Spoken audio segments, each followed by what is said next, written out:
KD the math tuber channel में आपका स्वागत है। और आज हम बात करेंगे मैट्रिक्स यानी आव्यूह के पार्ट नंबर 7 की। क्लियर। तो यहाँ पर हमारी हेडिंग है सबसे पहले ट्रांसपोज ऑफ ए मैट्रिक्स यानी आव्यूह का परिवर्त। अब ये देखिए परिवर्त आव्यूह क्या होता है वो मैं आपको बता देता हूँ। जब हम किसी आव्यूह के रो यानी पंक्ति को कॉलम यानी स्तंभ में बदल देते हैं और कॉलम को रो में इंटरचेंज कर देते हैं तो जो नया मैट्रिक्स आता है उसको कहते हैं अपन पहले वाले आव्यूह का परिवर्त आव्यूह। कैसे, एक एग्जाम्पल से देखते हैं। बिल्कुल सिंपल है। जैसे ए इक्वल मैंने कहा कि 1 2 3 4 5 6। अब आप देख सकते हो इसमें 2 पंक्तियां हैं और 3 स्तंभ हैं और इसकी कोटि है 2 क्रॉस 3। क्लियर। अब इसका अगर मैं परिवर्त करूं यहाँ पर ए का अगर अपन परिवर्त आव्यूह निकालें तो यहाँ पर होता क्या है कि उसे अपन ए डैश या ए तो उसे अपन ए डैश या ए ट्रांसपोज से डिनोट करते हैं। और इसको देखिए निकालते कैसे हैं। जैसे कि ये आपकी फर्स्ट रो है, इसको तो अपन बदल देंगे फर्स्ट कॉलम में, और ये आपकी है सेकंड रो, इसको अपन बदल देंगे सेकंड कॉलम में। तो इस तरह से स्टूडेंट अब आप अगर इसकी कोटि देखें तो यहाँ 3 पंक्तियाँ 2 स्तंभ में, यानी अब इसकी कोटि हो चुकी है 3 क्रॉस 2। तो आपने देखा कि एक ही कोटि 2 क्रॉस 3 थी, जबकि ए ट्रांसपोज की कितनी है 3 क्रॉस 2। इस तरह से तो ये है स्टूडेंट। तो आपको ज़्यादा इसमें कुछ नहीं करना होता है, बस आपको रो को कॉलम में और कॉलम को रो में चेंज करना है। अब इसमें आगे देखते हैं। तो चलते हैं एक और एग्जाम्पल पर। जैसे मैंने मान लो ले लिया यहाँ पर ए इक्वल 3 4 5 9 0 1। क्लियर। अब आपसे कहा जाता है कि भाई जहाँ ट्रांसपोज ऑफ ए करें यानी ए का परिवर्त आव्यूह। तो करना कुछ नहीं है, रो को अपने को किस में चेंज करना है, कॉलम में, और ये दूसरी रो को दूसरे कॉलम में। तो इस तरह ये बिल्कुल सिंपल है। अब इसके अपन टाइप्स और प्रॉपर्टीज की तरफ चलते हैं। तो यहाँ स्टूडेंट अपना एक टाइप है सिमेट्रिक मैट्रिसेस यानी सममित आव्यूह। अब ये देखिए सममित आव्यूह क्या होता है वो देखते हैं। यहाँ पर देखिए होता क्या है, जैसे कि अगर मान लो ए कोई मैट्रिक्स है और ये है आपका 1 4 4 1। अब इसका अगर मैं ट्रांसपोज करूँ तो ये आपका रो किस में चेंज होगी, कॉलम में। तो रो को करेंगे कॉलम में तो ये हो गया 1 4 और सेकंड रो को सेकंड कॉलम 4 1। तो अब अपन ने देखा कि यहाँ ट्रांसपोज करने से कोई भी चेंज नहीं आ रहा है, यानी ए इक्वल क्या आ रहा है, ए ट्रांसपोज। क्लियर। तो ए इक्वल ए ट्रांसपोज की पोजीशन में इसको अपन कहते हैं सममित आव्यूह यानी सिमेट्रिक मैट्रिक्स। तो अब इसमें क्या है कि कहने का मतलब सीधा है कि अगर आपने रो को जैसे कॉलम में चेंज कर दिया और कॉलम को रो में भी चेंज कर दिया, लेकिन फिर भी मैट्रिक्स में कोई चेंज नहीं आए, तो ऐसे मैट्रिक्स को आप कहेंगे सममित आव्यूह यानी symmetric matrix, A equal A transpose. अब नेक्स्ट है अपना विषम सममित आव्यूह यानी स्क्यू सिमेट्रिक मैट्रिक्स, उसे देखते हैं। अब इसमें देखिए क्या है, जैसे कि ए इक्वल मैंने ले लिया 0 1 -1 एंड 0, ये कोई मैट्रिक्स ले ली। क्लियर। अब इसमें देखते हैं यहाँ के रो को कॉलम में और कॉलम को रो में कैसे चेंज करेंगे। तो अब अगर मैं इसका ट्रांसपोज निकालूं तो आप देख सकते हो ये रो जो है वो कॉलम में आ जाएगी 0 1, और सेकंड रो जो है वो सेकंड कॉलम में आ जाएगी। अब यहाँ जैसे ही अपन माइनस कॉमन लेंगे तो माइनस कॉमन लेने से चारों के साइन चेंज हो जाएंगे, तो 0 1 एंड -1 0। क्लियर। तो यहाँ पर ये आपका माइनस, ये वैल्यू किसकी हो गई, 0 1 और -1 0, ये वैल्यू हो गई आपकी ए की।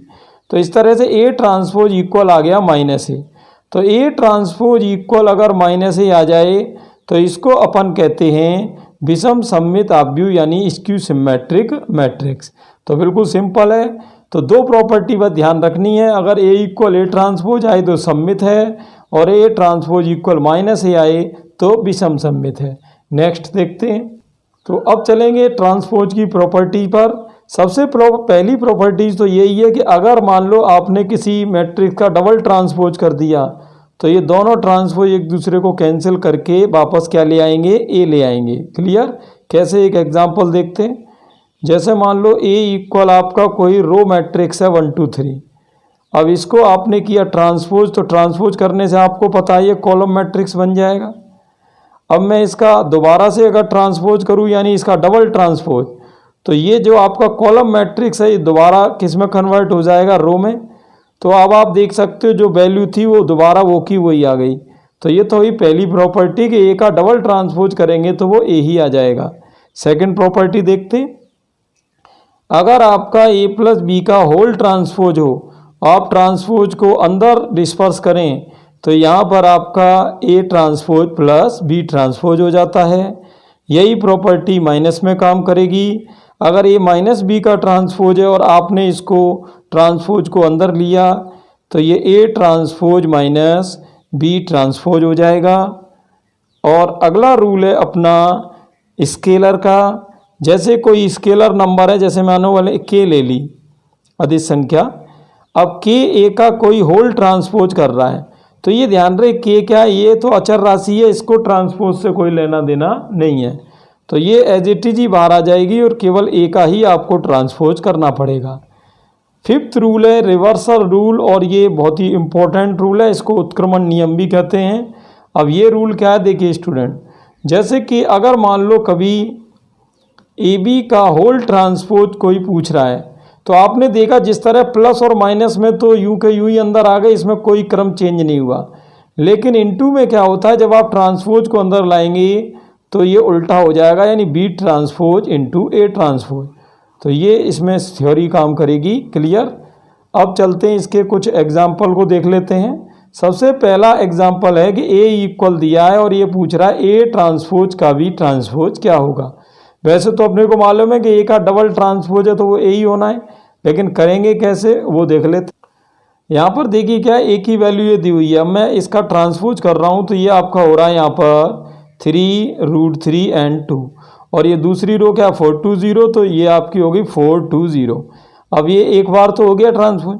अब दोबारा जब मैं इसका ट्रांसपोज करूँगा तो आप देखोगे ये रो जो है फिर से कॉलम में बदलेगी। तो ये 3 4 and √3 2 and 2 0, और ये आप देख सकते हो किसकी वैल्यू आ रही है, ए की। तो ए का डबल ट्रांसपोज जब करते हैं तो दोबारा से क्या आ जाता है, अपना ए आ जाता है। क्लियर। अब चलेंगे कुछ क्वेश्चंस पर। तो यहाँ पर अपना वैल्यू दी हुई है ए और बी की, और अपने को निकालना है ए बी का होल ट्रांसपोज। अब यहाँ देखिए आप ए बी का होल ट्रांसपोज निकालने के दो तरीके हैं, पहले आप ए और बी का इनटू कर लें और फिर उसका ट्रांसपोज कर लें, या दूसरा तरीका है कि पहले बी का ट्रांसपोज कर लें फिर ए का और फिर इनटू कर लें। तो ज़्यादा इजी अपना यही है कि अपन सीधे सीधे चलेंगे, यानी पहले अपन ए बी निकालते हैं। तो ए क्या है आपका 2 4 -1 -1 0 2, और बी क्या है, बी है आपका 3 4 5 -1 2 7 and 2 1 0। अब मल्टीप्लाई आपने पढ़ रखा है, मल्टीप्लाई कैसे करते हैं, रो का कॉलम से करते हैं। तो चलिए कैसे, 2 3 जा 6, 4 का -1 में -4, -1 का 2 में -2। इसी रो का दूसरे कॉलम में करेंगे, 2 4 जा 8, 4 2 जा 8 एंड -1 का 1 से करेंगे तो ये हो जाएगा -1। अब इसका इधर करना है, 2 5 जा 10, 4 का 7 से करेंगे 28, -1 का 0 से करेंगे तो वो 0 हो गया। अब यहाँ इस रो का इस कॉलम में तो -1 का 3 से -3, 0 का -1 से 0 और 2 2 जा 4 हो गया। अब इसी का करना है इसमें, -1 का 4 से -4 + 0 + 2। अब इस रो का थर्ड कॉलम में -1 का 5 से -5, 0 का 7 से 0 और 2 का 0 से ये भी 0। तो इस तरह ए बी की वैल्यू आपकी हो जाएगी, कैलकुलेट करेंगे तो 6 - 6 ये तो 0 हो रही है, और 8 + 8 16 -1 15 हो रहा है, ये 38 हो जाएगा। सेकंड रो में अगर चलें हम तो 4 - 3 1, -4 + 2 यानी -2, और ये -5। तो ये आपकी ए बी की वैल्यू आ गई। अब वो क्या पूछ रहा था कि ए बी का ट्रांसपोज भी अपने को करना है। तो ट्रांसपोज करने में कोई ख़ास बात है नहीं, बस अपने को ये रो जो है किस में बदलनी है, कॉलम में। तो ये 0 15 3 8 एंड ये सेकंड रो। तो इस तरह ये स्टूडेंट हो गया अपना ए बी का होल ट्रांसपोज। आप इसको इस RHS से भी करके एक बार देखना, जिससे कि आपको कंफर्म हो जाएगा कि ये रिवर्सल रूल भी यहाँ पर फॉलो हो रहा है या नहीं हो रहा। नेक्स्ट क्वेश्चन देखते।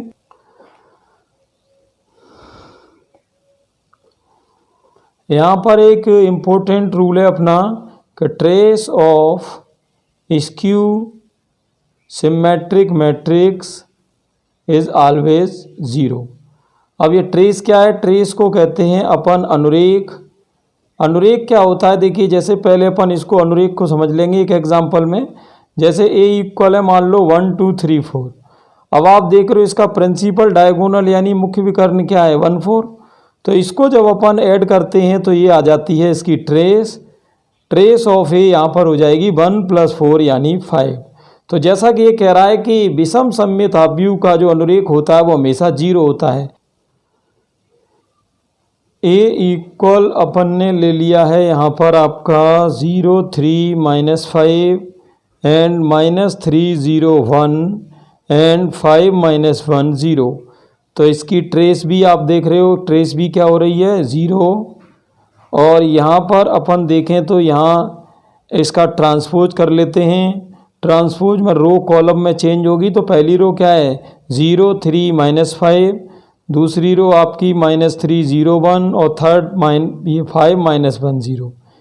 अब अगर हम इसमें से मान लो माइनस यहाँ कॉमन लें तो इनके साइन चेंज हो जाएंगे। 0 3 -5 -3 0 1 और यहाँ 5 -1 0। तो यहाँ स्टूडेंट्स अपन जो है ये देख रहे हैं कि ये वैल्यू किसकी आ रही है? ए की। तो ये ट्रांसपोज इक्वल माइनस ए आने का मतलब क्या हुआ कि ये आपका विषम सममित आव्यूह है। और यहाँ पर आपने ये भी देखा कि इसकी ट्रेस भी क्या थी? 0। क्लियर? तो अब चलते हैं नेक्स्ट प्रॉपर्टी पर। नेक्स्ट प्रॉपर्टी है स्टूडेंट की, यदि कोई आव्यूह ए है, अब इसके अवयव चाहे वास्तविक काल्पनिक कुछ भी हो सकते हैं, तो यहाँ पर हमेशा ये ध्यान रखने की बात है कि ए + ए ट्रांसपोज एक सममित आव्यूह होगा। अब चाहे एक कुछ भी हो। तो देखते कैसे इसका प्रूफ कैसे करेंगे। ये एग्जाम में भी आ चुका है पहले। तो देखिए ए + ए ट्रांसपोज एक सममित आव्यूह दे रहा है। तो यहाँ करते क्या है कि जैसे मैंने x के इक्वल इसको मान लिया, ठीक है। अब इसको अपने को सममित प्रूफ कैसे करना होता है, देखिए चाहे आपको सममित प्रूफ करना हो चाहे विषम सममित, आप दोनों ओर का करते हैं ट्रांसपोज। तो ये ए + ए ट्रांसपोज का भी होल ट्रांसपोज हो जाएगा। अब जैसा कि मैंने आपको प्रॉपर्टी बताई थी कि ए + बी का जो होल ट्रांसपोज होता है ये ए ट्रांसपोज + बी ट्रांसपोज के इक्वल होता है। तो इसको मैं जैसे ही अंदर लूँगा तो ए ट्रांसपोज और ये ए का हो जाएगा यहाँ पर डबल ट्रांसपोज। तो एक्स ट्रांसपोज इक्वल ए ट्रांसपोज प्लस ये डबल ट्रांसपोज एक दूसरे को कैंसिल करके ए ले आएंगे। तो एक्स ट्रांसपोज इक्वल ये किसकी वैल्यू हो गई? आपकी एक्स की वैल्यू हो गई। एक्स ट्रांसपोज इक्वल एक्स का मतलब हो गया अब ये कि एक्स यानी एक्स आपने किसको माना था? ए + ए ट्रांसपोज को। तो ये हो गया आपका सममित प्रूफ। क्लियर? क्योंकि सममित की प्रॉपर्टी आप जानते ही हो कि ट्रांसपोज करने पर वही आ जाना चाहिए। चलते हैं नेक्स्ट प्रॉपर्टी पर। जिस तरह आपने देखा कि ए + ए ट्रांसपोज एक सममित आव्यूह होता है, वैसे ही ए - ए ट्रांसपोज जो होता है ये आपका रहता है विषम सममित आव्यूह यानी स्क्यू सिमेट्रिक मैट्रिक्स। अब इसको प्रूव कैसे करते हैं उसको देखेंगे। जिसको भी प्रूव करना हो उसको आप x मान लेते हैं और दोनों ओर का आप लेंगे ट्रांसपोज। तो ये आपका हो जाएगा यहाँ होल ट्रांसपोज। क्लियर? और जैसा कि आप जानते हो कि a - b का ट्रांसपोज जो होता है उसमें आप अंदर लेंगे तो ये हो जाएगा a ट्रांसपोज - b ट्रांसपोज। तो चलिए देखते हैं, अब ये ट्रांसपोज अंदर लाएंगे तो हो जाएगा a ट्रांसपोज - a का डबल ट्रांसपोज। तो यहाँ पर a ट्रांसपोज माइनस ये डबल ट्रांसपोज एक दूसरे को कैंसिल कर देते हैं। यहाँ a आ गया आपका। और जैसे ही अपन यहाँ माइनस कॉमन लेंगे तो आप देख सकते हो ये a - a ट्रांसपोज हो जाएगा जो कि किसकी वैल्यू है? x की वैल्यू है। तो x transpose equal minus x आने का मतलब क्या होता है कि ये एक विषम सममित आव्यूह प्रूव हो गया है। क्लियर। नेक्स्ट प्रॉपर्टी पर चलते हैं। नेक्स्ट प्रॉपर्टी है स्टूडेंट कि किसी भी आव्यूह को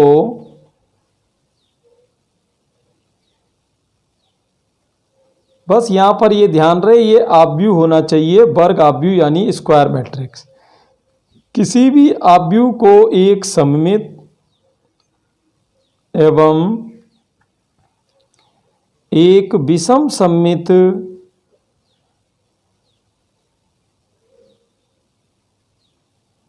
आव्यूह के योग के रूप में व्यक्त किया जा सकता है। अब कैसे वो देखते हैं अपन एक बार। यहाँ पर देखिए क्या है कि जैसे मान लो कोई आव्यूह है x। क्लियर। अब इसको आप क्या करेंगे देखो, जैसे कि इसको 1/2 a plus A transpose plus 1/2 a minus A transpose के रूप में आप लिख सकते हैं। और अगर आप x न लिखना चाहें तो यहाँ a भी ले सकते हैं। तो आपने देखा यहाँ पर ये a के बारे में अपनी थ्योरी आ रही है। ये जो a प्लस ए ट्रांसपोज है थोड़ी देर में अपन इसको सममित प्रूव कर चुके हैं और a माइनस ए ट्रांसपोज को आपने यहाँ पर प्रॉपर्टी नंबर 8 में विषम सममित आव्यूह में प्रूव किया था। तो आपने देखा कि कोई भी मैट्रिक्स जो कि वर्ग आव्यूह होना चाहिए उसको सममित और विषम सममित के योग के रूप में अपन व्यक्त कर सकते हैं। अब